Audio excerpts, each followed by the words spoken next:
C'est juste de parler de l'ère des chocs géopolitiques, puisqu'effectivement ces chocs sont extrêmement nombreux et de diverses natures. Simplement, c'est pas une nouvelle ère, c'est un retour véritablement de la géopolitique après des décennies, pour diverses raisons, où cette géopolitique avait été quelque peu marginalisée. Et ces chocs géopolitiques, ils nous obligent à nous repenser, à nous projeter dans des relations internationales, dans une mondialisation qui, pour le coup, est assez nouvelle, est assez unique et à réinventer un nouveau modèle. Les institutions mondiales traduisent, elles résultent pour la plupart de la fin de la Seconde Guerre mondiale et d'une volonté essentiellement américaine, on pourrait dire occidentale, de proposer un nouvel ordre international. Il est clair que le monde a bien changé depuis 1945 et il est clair que ces institutions sont à la peine.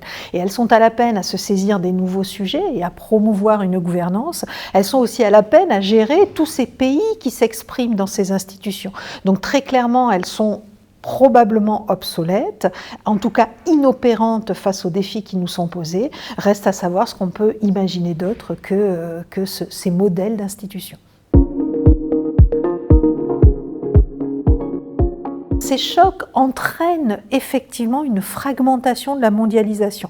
Ça n'est pas une démondialisation au sens où ce serait un recul des échanges internationaux, mais il est clair qu'on s'aperçoit qu'il y a une réorientation de certains flux internationaux, de flux commerciaux, et puis qu'on a un retour de l'État, là où la mondialisation des années 90, c'était au contraire la privatisation, la dérégulation, donc l'ère de l'économie qui a gagné. Rappelez-vous Bill Clinton qui disait « il n'y a que l'économie qui compte en réalité ». Je pense qu'on a dépassé cette période, qu'on a un retour des États, qui est la conséquence des effets pervers de cette mondialisation sans contrôle. Il n'empêche qu'on n'observe pas vraiment de démondialisation à ce stade.